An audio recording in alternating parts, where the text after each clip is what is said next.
अस्सलाम वालेकुम। I hope you guys are fine. My name is Sita Tahir, I am from real scholars college. आज का हमारा टॉपिक है स्टैट्स फर्स्ट ईयर का chapter number 4 measures of dispersion का, कि हम किस तरह से variance and standard deviation find कर सकते हैं using properties. Question number 17 exercise 4 का, इसमें हमें डाटा दिया हुआ है। 5 वैल्यूज़ गिवन है 14, 16, 18, 20 एंड 22। हमने क्या काम करना है यहाँ पे? सबसे पहले वेरिएंस कैलकुलेट करना है।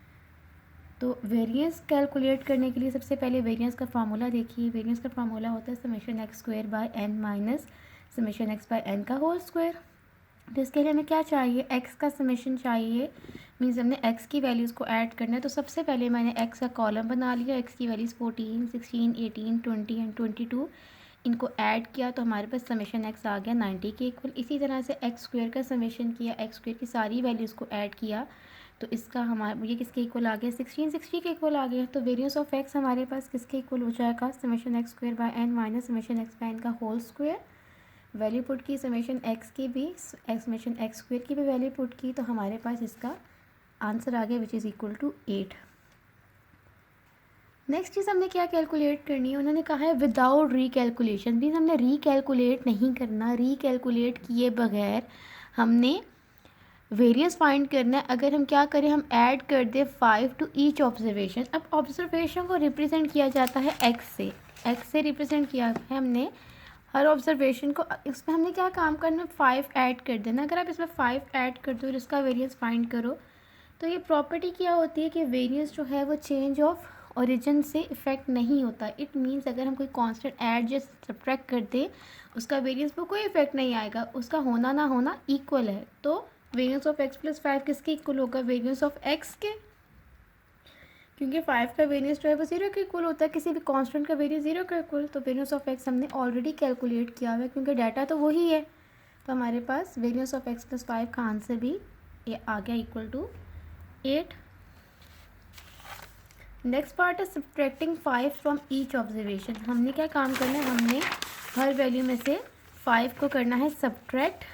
तो मैंने भी बताया 5 ऐड हो या सब्ट्रैक्ट हो कोई फ़र्क नहीं पड़ता, क्योंकि चेंज ऑफ ओरिजिन का वेरिएंस पे कोई इफेक्ट नहीं है। तो जब हमने इसमें वेरिएंस ऑफ एक्स ये किसके इक्वल हो जाएगा? वेरिएंस ऑफ एक्स के इक्वल। तो वेरिएंस ऑफ एक्स की वैल्यू हम ऑलरेडी कैलकुलेट कर चुके हैं विच इज़ इक्वल टू 8। तो हमारा आंसर आ गया इक्वल टू 8। इसी तरह थर्ड पार्ट है वेरिएंस ऑफ 2x। मीन्स हमने हर वैल्यू को 2 से मल्टीप्लाई किया। तो प्रॉपर्टी होती है अगर हम x को किसी कांस्टेंट से मल्टीप्लाई कर दें तो वो अगर बाहर आए तो वो स्क्वायर हो जाता है इनटू वेरिएंस ऑफ x। तो यही प्रॉपर्टी हमने यहाँ पे भी यूज़ की। जब 2 बाहर आएगा तो ये 2 का स्क्वायर हो जाएगा which is equal to 4 and variance of x की वैल्यू 8। तो आंसर आ गया 32 के इक्वल। इसी तरह से पार्ट नंबर 4 है, आपको क्या कहा है? Variance of x by 2। तो हमने क्या काम करना है? देखो variance of x divided by इसी तरह से 2 का स्क्वायर, वेरिएंस ऑफ x की वैल्यू लगाई विच इज इक्वल टू 8। तो 8/4 इसका आंसर आ गया 2 के इक्वल। लास्ट पार्ट है, उन्होंने कहा है कि आपने हर वैल्यू को 2 से मल्टीप्लाई भी करना है एंड 5 ऐड भी करना है। तो जो ऐड हो रहा है उसका तो कोई इफेक्ट नहीं आएगा, लेकिन जो मल्टीप्लाई हो रहा है उसका स्क्वायर हो जाएगा। तो ये 2 का square into variance of x, तो हमारे पास 4 इंटू 8, तो आंसर आ गया 32 के इक्वल। इसी तरह से हमने जो है इसके सारे पार्ट्स आप इसको जो होमवर्क दिया है उस पर भी इसी तरह से प्रॉपर्टीज़ आप अप्लाई करोगे। क्वेश्चन नंबर 18 देखिए। क्वेश्चन नंबर 18 में क्या डाटा है? आपको कहा हुआ है कि आपने कैलकुलेट करना है कोएफिशिएंट ऑफ वेरिएशन। मीन्स आपने सी भी फाइंड करना है, एक्स का भी और वाई का भी। एक्स की वैल्यूज़ क्या हैं? 2, 3, 5, 5, 5, 8, 10 एंड 12। और हमने ये भी देखना है कि दोनों रिजल्ट सेम आते हैं कि नहीं आते हैं। तो हमने क्या काम किया? देखो x की वैल्यूज़ में ही जो है वो x को 2 से मल्टीप्लाई कर दिया और उसको y कह दिया। हमने दोनों का कोएफिशिएंट ऑफ वेरिएशन फाइंड करना है। तो मैंने सबसे पहले पार्टीशनिंग कर दी पेज की। एक तरफ मैं x का कोएफिशिएंट ऑफ वेरिएशन कैलकुलेट करूँगी, दूसरी तरफ y का। तो देखो कोएफिशिएंट ऑफ वेरिएशन का फॉर्मूला होता है standard deviation over x bar, mean standard deviation over mean multiply by 100। तो हमें दोनों का स्टैंडर्ड डेविएशन चाहिए होगा। स्टैंडर्ड डेविएशन मींस वेरिएंस का अंडर रूट। इट मींस हमें जो भी वैल्यूज़ हैं उनका स्क्वायर भी फाइंड करना है। एक्स का कॉलम बनाया तो एक्स का स्क्वायर निकाला, इसका भी सम, इसका भी सम। इसी तरह से वाई का कॉलम निकाला, वाई की इक्वल है किसके? 2x के। मींस एक्स की हर वैल्यू को 2 से मल्टीप्लाई किया। 2 इंटू 2 4, 3 इंटू 2 6। इसी तरह से सारी वैल्यूज़ को 2 से मल्टीप्लाई करोगे तो ये चीज़ आ गई y की, और y का भी हमने स्क्वायर फाइंड कर लिया, इसका भी सम कैलकुलेट कर लिया। तो अब इसमें मीन का फार्मूला क्या होता है, एक्स बार इक्वल होता है समेशन एक्स बाय एन के, समेशन एक्स की वैल्यू 53 डिवाइडेड बाय एन किया तो हमारे पास एक्स बार की वैल्यू आ गई 5.84। इसी तरह से जब हम स्टैंडर्ड डेविएशन कैलकुलेट करेंगे, स्टैंडर्ड डेविएशन का फार्मूला क्या होता है, वेरिएंस के फार्मूले के ऊपर अंडर रूट लगा देते हैं। तो फार्मूला क्या हुआ, summation X square by N minus summation X by N का होल स्क्वायर। वैल्यूज़ पुट की, वैल्यूज़ पुट करने पे हमारे पास एस का आंसर आया 3.21 के इक्वल। इसी तरह से हमने y का भी mean and standard deviation calculate किया। इसका मीन क्या है, y bar is equal to summation y by n, तो ये इक्वल आ गया किसके, 11.78 के। इसी तरह से जब हम इसका स्टैंडर्ड डेविएशन कैलकुलेट करेंगे, समेशन वाई स्क्वायर की वैल्यू क्या है 1620, इसको हमने पुट किया समेशन वाई स्क्वायर की जगह पे, n की वैल्यू 9 है, समेशन y की वैल्यू 106 है, डिवाइडेड बाय n की वैल्यू 9, इसका होल स्क्वायर लेके इसको डिवाइड करके दोनों को सब्ट्रैक्ट करके हमारे पास आएगा 41.28, और जब हम इसका अंडर रूट लेंगे तो हमारे पास आ गया स्टैंडर्ड डेविएशन की वैल्यू ये। अब हमने बारी बारी दोनों का कोएफिशिएंट ऑफ वेरिएशन कैलकुलेट करना है। कोएफिशिएंट ऑफ वेरिएशन का फार्मूला क्या होता है, स्टैंडर्ड डेविएशन ओवर एक्स बार किया, मल्टीप्लाई 100 किया तो हमारे पास पहले वाले का कोएफिशिएंट ऑफ वेरिएशन आ जाएगा। इसी तरह से सेकंड वाले डाटा के लिए जब हमने इसके स्टैंडर्ड डेविएशन को इसी के मीन से डिवाइड किया, मल्टीप्लाई बाय 100 किया, तो हमारे पास सेकंड डाटा का जो है वो कोएफिशिएंट ऑफ वेरिएशन आ जाएगा। तो अब देखो दोनों कोएफिशिएंट ऑफ वेरिएशन दोनों डिस्ट्रीब्यूशंस के बिल्कुल सेम आया। और ऐसा क्यों हुआ है, ऐसा इसलिए हुआ है क्योंकि जो y हमने फाइंड किया था वो x की हेल्प से फाइंड किया था, नंबर को मल्टीप्लाई करके। तो जो कोएफिशिएंट ऑफ वेरिएशन होता है वो नंबर मल्टीप्लाई करने का मतलब है हमने चेंज ऑफ स्केल किया है। अगर कोई ऐड से सब्ट्रैक्ट करे मीन्स हमने ओरिजिन चेंज किया है, अगर हमने कोई नंबर मल्टीप्लाई या डिवाइड किया इट मीन्स हमने स्केल चेंज किया है। तो कोएफिशिएंट ऑफ वेरिएशन जो है वो इंडिपेंडेंट होता है चेंज ऑफ स्केल से। इसका मतलब है अगर हम चेंज स्केल करें तो कोएफिशिएंट ऑफ वेरिएशन पे कोई भी जो है वो फ़र्क नहीं पड़ता, वो सेम रहेगा, जो कि हमने क्वेश्चन में के सोल्यूशन से भी देख लिया है कि अगर आप नंबर को मल्टीप्लाई करो या ना करो, हमारे पास दोनों सूरतों में कोएफिशिएंट ऑफ वेरिएशन जो है वो सेम रहेगा। ठीक है, इसी तरह हमारे पास नेक्स्ट क्वेश्चन है। नेक्स्ट क्वेश्चन में आपको डाटा दिया हुआ है n1 की वैल्यू, n2 की value, x1 minus 100, x2 minus 100 and x1 minus 100 का स्क्वायर एंड 2 माइनस 100 का स्क्वायर, ये कुछ वैल्यूज़ हैं। तो सबसे पहले मैंने सेपरेशन कर ली। सेपरेशन कैसे, जैसे 1 वाली वैल्यूज़ एक तरफ लिख ली, 2 वाली वैल्यूज़ एक तरफ लिख ली, इन वाली वैल्यूज़ को मैंने वर्टिकली लिख लिया। n1 की वैल्यू क्या है 150। अब आप देखो किसी भी नंबर में से जो चीज़ माइनस हो रही होती है तो हम क्या काम करते होते हैं, डेविएशन है तो डेविएशंस को d से रिप्रेजेंट करते हैं। क्योंकि ये 1 है तो मैंने इसको d1 कह दिया, तो इसकी वैल्यू किसके इक्वल है, मतलब ये इस पूरे की जगह पे बस d पुट कर दिया, summation d is equal to 180 ये लिख दिया। इसी तरह से ये चीज़ क्या है, समेशन d1 का स्क्वायर इज़ इक्वल टू यहाँ पे 245,320, ये चीज़ आ गई। अब जो चीज़ माइनस हो रही होती है वो किसके इक्वल होती है, वो होता है एज्यूम मीन, जो कि होता है a के इक्वल। अब उन्होंने कहा है ये जो आपको डाटा है दोनों का आपने कोएफिशिएंट ऑफ वेरिएशन निकालना है, इसका भी और इसका भी। तो हमें मतलब इसका भी मीन और स्टैंडर्ड डेविएशन चाहिए होगा, और इसका भी mean and standard deviation required है। देखिए मीन का फॉर्मूला क्या होता है, मीन इज़ इक्वल टू, अब a plus summation d1 by n1, क्योंकि ये 1 का है तो इस पर 1 पुट कर दिया। इन सब की वैल्यूज़ जो है वो हमें गिवन है ऑलरेडी, हमें कुछ कैलकुलेशन नहीं करनी कोई, बस हमने इन्हीं वैल्यूज़ को कैलकुलेट करना है जो हमें गिवन है। सॉल्व किया तो मीन की वैल्यू आ गई 101.2। इसी तरह स्टैंडर्ड डेविएशन का फॉर्मूला लिखा, सबके साथ 1 लगा दिया क्योंकि ये फर्स्ट सीरीज़ का जो है हम फाइंड कर रहे हैं। तो इसका स्टैंडर्ड डेविएशन का आंसर जब आप इसकी कैलकुलेशन करोगे तो ये चीज़ आ गई। इसी तरह से कोएफिशिएंट ऑफ वेरिएशन का फॉर्मूला क्या होता है, s1/x1 bar plus multiply by 100%। तो हमने यहाँ पे वैल्यूज़ पुट की, तो वैल्यूज़ पुट करने पे इसका कोएफिशिएंट ऑफ वेरिएशन का आंसर आ गया 39.94%।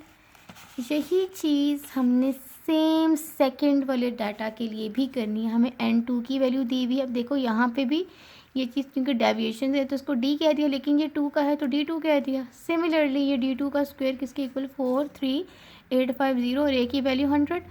तो अब देखो मीन कैसे कैलकुलेट करोगे, a plus summation d2/n2 values put की जो गिवन है, इसको कैलकुलेट किया तो हमारे पास मीन का आंसर आ गया 101.25। इसी तरह से आप स्टैंडर्ड डेविएशन कैलकुलेट किया करेंगे। स्टैंडर्ड डेविएशन के लिए बस हमने क्या काम किया, जहाँ जहाँ पे 1 लिखा हुआ था वहाँ पे हमने 2 पुट कर दिया, उसी की हमने रिस्पेक्टिव वैल्यूज़ पुट कर दी, तो हमारे पास स्टैंडर्ड डेविएशन का आंसर आ गया 14.754। इसका जब कोएफिशिएंट ऑफ वेरिएशन कैलकुलेट करेंगे तो मैंने इसके सबस्क्रिप्ट में 2 लिख दिया ताकि जो है वो डिफरेंशिएटेड रहे प्रीवियस वन से। तो इसका आंसर जब हम इसकी वैल्यूज़ पुट करेंगे तो इसका आंसर आ गया किसके इक्वल, 1.457 के। अब आप देखो इसमें कोएफिशिएंट ऑफ वेरिएशन किसका ज़्यादा है, ये 39.94 है, ये 14.57 है। It means coefficient of variation greater है कोएफिशिएंट ऑफ वेरिएशन सेकंड वाले से। तो उन्होंने पूछा था कि ग्रेटर वेरिएबिलिटी किसकी है, तो जाहिर सी बात है जिसका कोएफिशिएंट ऑफ वेरिएशन ज़्यादा होगा उसकी वेरिएबिलिटी ग्रेटर होगी दूसरे से। तो यहाँ पे सीरीज़ 1 की जो है वेरिएबिलिटी ज़्यादा है क्योंकि इसका कोएफिशिएंट ऑफ वेरिएशन जो है वो ग्रेटर है सेकंड सीरीज़ के कोएफिशिएंट ऑफ वेरिएशन से। ठीक है,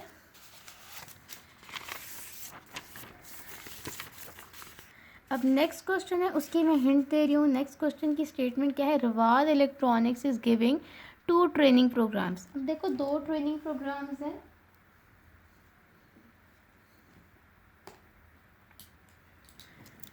एक को उन्होंने कह दिया कि एक प्रोग्राम ए है एक प्रोग्राम बी है। अब उन्होंने कहा for first group train programme it took mean of, देखिए उन्होंने हमें डायरेक्टली बता दिया कि ये मीन है, तो मैंने लिख दिया कि ये प्रोग्राम ए का मीन है विच इज़ इक्वल टू 28.74।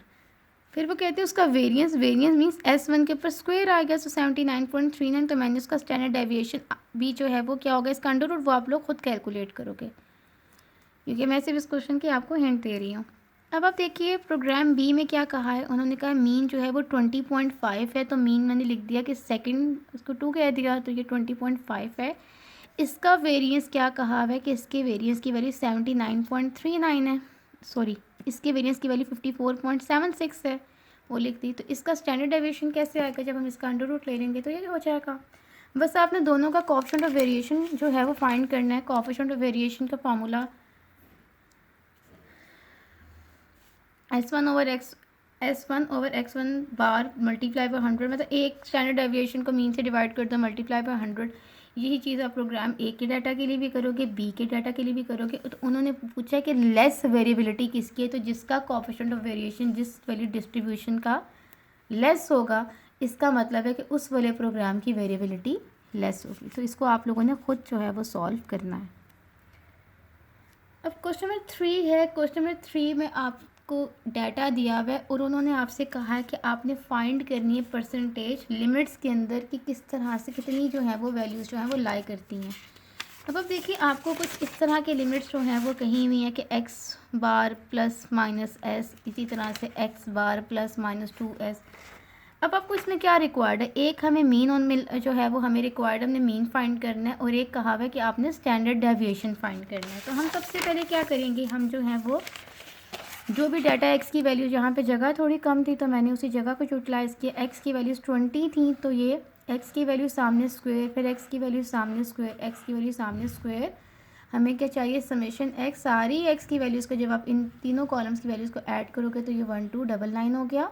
जब सारे स्क्वायर्स वाले कॉलम की वैल्यूज़ को ऐड करोगे तो आपके पास समेशन x स्क्वायर की वैल्यू आ गई 84887। अब आप देखो ये तो हमें खाली समेशन x और समेशन x स्क्वायर की वैल्यूज़ जो है वो हमने फाइंड की हैं।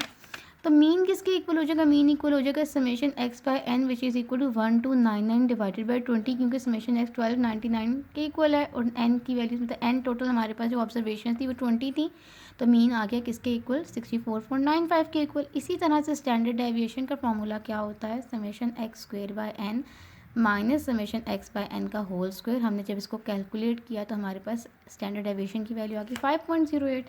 आपने क्या काम करना है, आपने जो भी डाटा था जो भी वैल्यूज़ थी उनको अरेंज करके लिखना है। मीन्स आपकी मर्ज़ी है कि आप उसको असेंडिंग ऑर्डर में करो या डिसेंडिंग ऑर्डर में करो, उससे मिस्टेक के चांसेस जो हैं वो कम हो जाते हैं। अब उन्होंने पूछा है कि ये एक लिमिट है, तो आप ये बताओ कितनी % वैल्यूज़ इसके अंदर लाई करती हैं। अब देखो एक्स बार प्लस माइनस एस है ना, तो एक्स बार की जगह मैं 64.95 लगा दिया मैंने, plus minus as it is, S की जगह पे जिसकी वैल्यू है ये 5.08 लगा दिया। अब आप क्या काम करोगे, एक दफ़ा 64.95 में से 5.08 को सब्ट्रैक्ट करोगे, वो लिखा कॉमा, फिर एक दफ़ा दोनों को ऐड करोगे, वो लिखा। ठीक है, दोबारा से आप लोग देखिए, आपने यहाँ पे वैल्यूज़ की पुट की, प्लस माइनस का मतलब ये है कि आपने एक दफ़ा इन दोनों वैल्यूज़ को माइनस किया, वो लिखा कॉमा, एक दफ़ा दोनों को प्लस किया, वो लिख दिया। अब आपने ये देखना है 59 से लेके 70 के दरमियान में हमारे गिवन डाटा में कितनी वैल्यूज़ लाई करती हैं। अब देखो 59 है, 59 मतलब यहाँ से 61 वैल्यू, तो 1 2 कहाँ तक जाना है, 70 तक। 1 2 3 4 5 6 7 8 9 10 11 12 13 14, तो टोटल 14 ऐसी ऑब्जर्वेशंस हैं जो इस लिमिट्स के विद इन लाई करती हैं।